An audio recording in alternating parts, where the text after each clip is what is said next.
మనం దేవుడిని చూసామా ఇలా ఉంటారని? అది ఈ ఈ ప్రశ్న ఎలా ఉంటుందంటే కొంతమందిని బాధిస్తుంది, కొంతమందినేమో వేధిస్తుంది, మరి కొంతమందిని ఆసక్తి రేపుతుంది. మరి కొంతమందిలో ఇదొక ప్రశ్న అని అనుకునేవాళ్ళు కూడా నాస్తికులుంటారు. ఎందుకు అంటే మనం అసలు మామూలుగా సృష్టి క్రమంలో చూస్తే ఆదిమ మానవుడి దగ్గరికెళ్దాం. హ్మ్. ఆదిమ మానవుడు ఆ సృష్టి అదంతా ఎట్ట పుట్టింది? మన కీనోజాయికు హ్మ్. రకరకాల హ్మ్.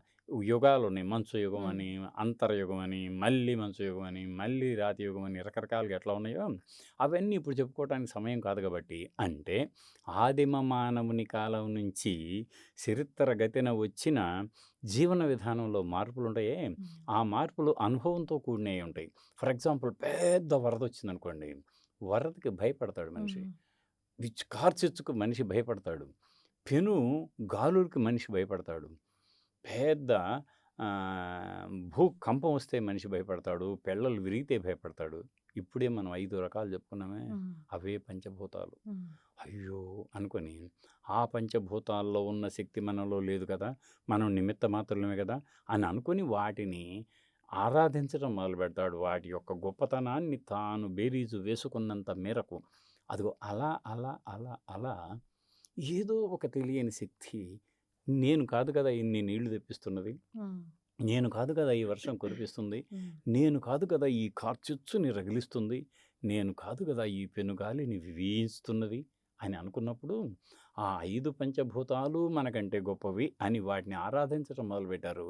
అది వైదిక కాలంలో అలాగే ఉండేదనమాట. ప్రత్యక్ష నారాయణుడైన సూర్యుడు, భూమాత, గాలి, వర్షం హ్మ్. ఇవే వాటినే పూజించేవాళ్ళు గదా! హ్మ్. అప్పటికి సూచాయిగా త్రిమూర్తుల్లో ఒకరో ఇద్దరో మనకు వేదాల్లో ప్రస్తావించబడ్డ మాట నిజమే. హ్మ్. రాను ఉపనిషత్ కాలం వచ్చేతలకి ఎందుకు ఇప్పుడు మీరు నన్ను ఎట్ట అడిగారు? ఎందుకు? హ్మ్. మీరు చూసారా? హ్మ్. వేద అంతం అదే గదా! వేదం ఇదిగో అనుభవం ఇలా చెబుతుందని చెప్పింది. హ్మ్. చెప్పిందని మీరు చెబుతున్నారు గానీ నేను నమ్మాలనేమిటి? హ్మ్. అని ప్రశ్నలేయటం మొదలుపెడుతున్నారు. కేనోపనిషత్, కఠోపనిషత్, ఛాందోగ్యోపనిషత్. ఉపనిషత్ అంటే దగ్గర కూర్చొని హ్మ్. మనం నేర్చుకునే విధానం అని అనుకుందాం గదా! దాంట్లోనే మీకు ప్లాటోస్ ఓపెన్ అకాడమీ లాగానే మనకు కూడా లేకుండా పోలేదు. మన సనాతన ధర్మంలో హ్మ్. నేను చెప్పిందే గుడ్డిగా విను అని అనలా. హ్మ్. ప్రశ్నించిన వాళ్ళు ఎంతమంది లేరు?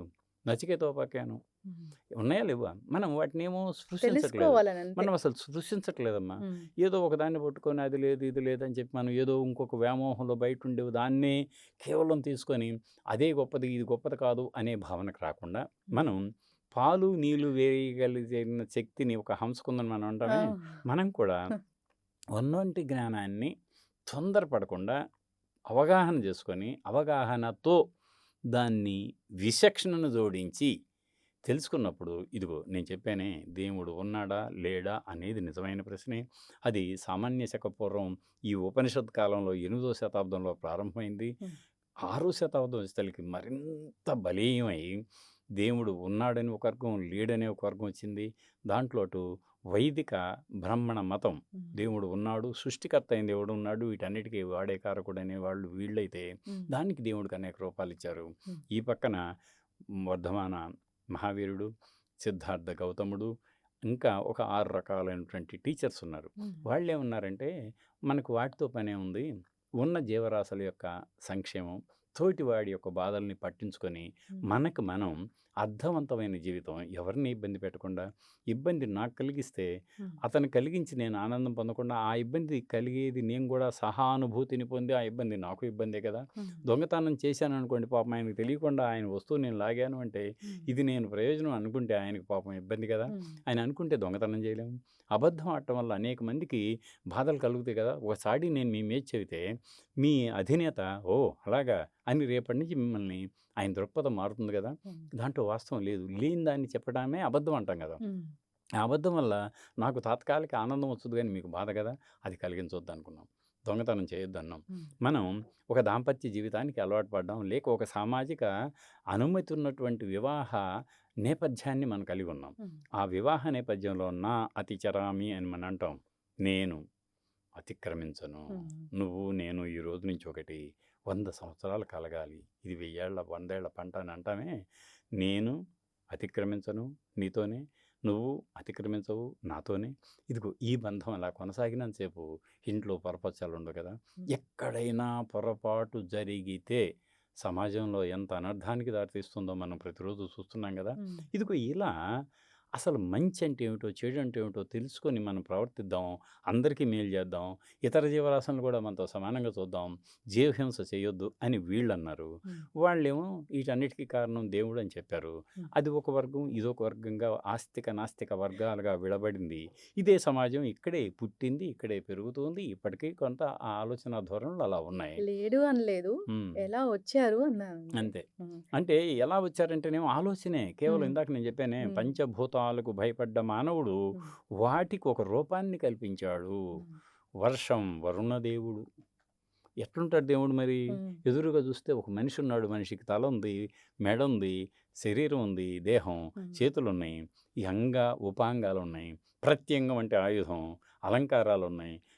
రాజు, రాజు కొడుకు, యువరాజు, మంత్రి వీళ్ళకి రకరకాల మామూలు రైతు కంటే కొంచెం అలంకారాలున్నాయి.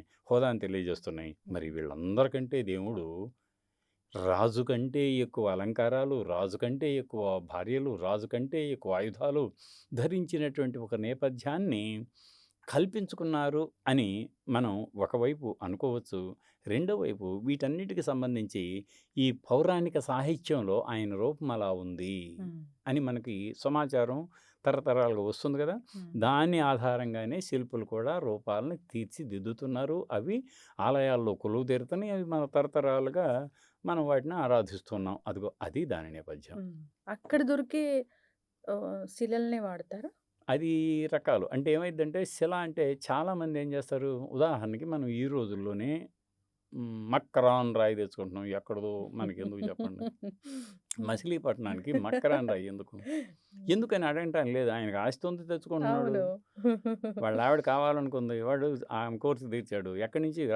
రాజస్థాన్ నుంచి. మాటలు కాదు కదా. హ్మ్. అదే మనకిక్కడ మన నాపరాళ్ళు ఇక్కడ మాచర్ల పోతే బొచ్చెడు నాపరాళ్ళు దొరుకుతాయి. హ్మ్. గురిజాల, దాచేపల్లి ఇయన్నీ దొరుకుతాయి కదా. హ్మ్. అక్కడొద్దంటే బనగానపల్లి పోవచ్చు కదా. హ్మ్. అక్కడొద్దంటే కడప పోవచ్చు కదా. కడప రాళ్ళు అంటాం హ్మ్. తేలిగ్గా. తాండూరు, హైదరాబాదు హ్మ్. ఇట్లా దొరకలేదు. హ్మ్. మనకంటూ ఎక్కడికక్కడ ఈ ఖనిజాలంటాం వీటిని. రాతులు, రాయి. ఏ ప్రాంతంలో ఆ రాయి దొరుకుతుంది వాటిని మనం అటు మూలమూర్తికి వాడతాం. హ్మ్. అలాగే ఆలయ నిర్మాణానికి వాడతాం. గృహాలు నిర్మించుకోవటానికి వాడతాం పద్ధతిని బట్టి. హ్మ్. కానీ ఆలయ నిర్మాణంలో కృష్ణశిలతోనే విగ్రహాలు తీర్చాలి అని అంటాం మనం. హ్మ్. What about northern India? Northern ఇండియాకి పోతే మీకు కృష్ణశిల దొరకదక్కడ. హ్మ్. దొరకనప్పుడు మీకు మార్బుల్ దొరుకుద్ది. హ్మ్. దాన్ని పాండుశిల అంటారు. మరి పాండుశిలతోనే విగ్రహాలు చేస్తున్నామా లేదా హ్మ్. మీరే చెప్పండి? హ్మ్. ఎక్కడికి ఏది దొరికితే అందుబాటులో ఉన్న వస్తువుతో మనం శిల్పాన్ని తీర్చిదిద్దుతాం. హ్మ్. ఈ రాను రాను ఏమైనాయి దాక్షిణాత్య శిల్పశాస్త్రాల్లో పద్ధతులు ఒక రకంగా ఉంటే స్థానిక బిల్డింగ్ మెటీరియల్స్ వాడమని. హ్మ్. వాటిలో పుంస్త్రీ, నపుంసక అని 3 రకాల రాళ్ళు. హ్మ్. అక్కడ కూడా అదే 3 రకాల రాళ్ళు. హ్మ్. అక్కడ మీకు ప్రతిమా లక్షణం ఉంటుంది. హ్మ్. ఇంద్రుడు ఎలా ఉండాలి? హ్మ్. కుబేరుడు ఎలా ఉండాలి? కార్తికేయుడు ఎలా ఉండాలి? వినాయకుడు ఎలా ఉండాలి? గణేశం పురుషాకారం గజవక్త్రం గజాననం. హ్మ్. అట్లా గణేశం పురుషాకారం. ఆయన పురుషాకారంలో ఉండాలి. గజ ఆననం ముఖం ఎట్టుండాలి? ఏనుగు ముఖంలాగా ఉండాలి. గజ వక్త్రం. హ్మ్. వక్త్రం అంటే నోరు. హ్మ్. తొండం అనుకోండి, ఏమన్నా అనుకోండి. అట్లా ఉండాలి. హ్మ్. ఉన్న తర్వాత ఆయన చేతుల్లో కరస్థల సబుకంచైవ గజహస్త హరసంయుతం. ఈ చేతిలో ఏముండాలి? కరస్థలంలో ఇక్కడ లడ్డు ఉండాలి, హ్మ్. మోదకం. హ్మ్. ఈ పక్కన దంతం ఉండాలి. 2 చేతుల్లో పాశం, అంకుశం ఉండాలి. హ్మ్. అట్లా మనం చెప్పుకున్నాం మనం. హ్మ్. ఆయన లలితాసనంలోనే కూర్చుండాలి. అంతకంటే కుదరదు ఆయనకి. హ్మ్. లలితాసనం అంటే సిట్టింగ్ అట్ ఈజ్ అంటారు దాన్ని. హ్మ్. లలిత చాలా ఈజీగా కూర్చోవచ్చు కదా. మరి ఆయనకి అంటే ఒకటి మడుచుకుంటాడు, ఒకటి ఇలా బెండ్ చేసుకొని కూర్చుంటాడు. ఆ! అంతకంటే కుదరదు ఆయనకి. ఆయన హ్మ్. బాచపట్టు వేసుకోలేడు. హ్మ్. ఎందుకు వేసుకోలేడు? ఆ ఉన్నటువంటి లంబోదరం బృహత్కాయం హ్మ్. కూర్చోలేడు కదా. నాగ యజ్ఞోపవీతినం. హ్మ్. ఆయన యజ్ఞోపవీతం ఏమిటనుకున్నారు? పాము. అందుకే అట్లా మనకి ఒక రూప లక్షణ అంటారు. దీన్ని ప్రతిమా లక్షణం అంటాం. ప్రతిమా లక్షణం శిల్పశాస్త్రాల్లో ఉంది. ఒక్కొక్క దేవుడికి ఒక రూపాలున్నాయి. హ్మ్. అది చిత్రం గీసిన అది 3 రకాలు. హ్మ్. చిత్రం, చిత్రార్థం, చిత్రాభాసమితి త్రివిధం భవేత్. చిత్రం అంటే ఏమిటి? ఫుల్ 3D ఇది శిల్పం. చిత్రార్థం గోడ నుంచి కొద్దిగా బయటకొచ్చి ఉంటుంది. హ్మ్. మొత్తం కనపడదు. మీకు వెనక భాగం కనపడదు. హ్మ్.